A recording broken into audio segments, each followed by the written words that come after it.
ನಮ್ಮ ಪೊಲೀಸ್ ಇಲಾಖೆಯಿಂದ 6,384 staff complete ಇರ್ತಾರೆ. ಅದರಲ್ಲಿ 5 ಜನ SPs ಮತ್ತೆ 30 ಜನ DYSPs, 40 ಜನ ಇನ್ಸ್ಪೆಕ್ಟರ್ಸು. KSRP ತುಕಡಿಗಳು 35, ಅದ್ರ ಜೊತೆಗೇನೆ CR ಪ್ಲಟೂನು ಸಹ 15, ಮತ್ತೆ AAC team, anti sabotage check team ಅಂತ ಹೇಳ್ತೀವಿ.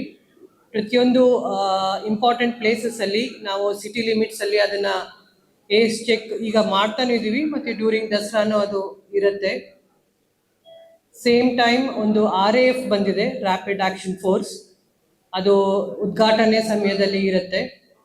ಮತ್ತೆ ಇದ್ರ ಜೊತೆಗೆ ನಮಗೆ ಸಪೋರ್ಟಿಂಗ್ ಅಂತ ಹೇಳಿ 1,200 ಹೋಮ್ ಗಾರ್ಡ್ಸು ಸಹ ಬಂದೋಬಸ್ತಲ್ಲಿ ಇರ್ತಾರೆ.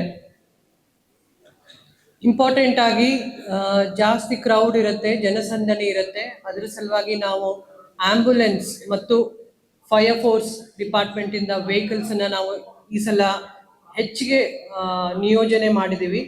26 ಆಂಬ್ಯುಲೆನ್ಸ್ ಮತ್ತೆ 32 ಫೈರ್ ಫೋರ್ಸ್ ಅಗ್ನಿಶಾಮಕ ದಳಗಳನ್ನ ನಿಯೋಜನೆ ಮಾಡಲಾಗಿದೆ. ಇಂಪಾರ್ಟೆಂಟ್ ಪ್ರಮುಖ ರಸ್ತೆಗಳಲ್ಲಿ ಬಡ್ಡಿ ಮಂಟಪ ಇರ್ಬೋದು, ಮತ್ತೆ ಎಲ್ಲೆಲ್ಲಿ ಗೇಟ್ ಎಂಟ್ರೆನ್ಸ್ ಇರ್ಬೋದು, ಎಲ್ಲಿ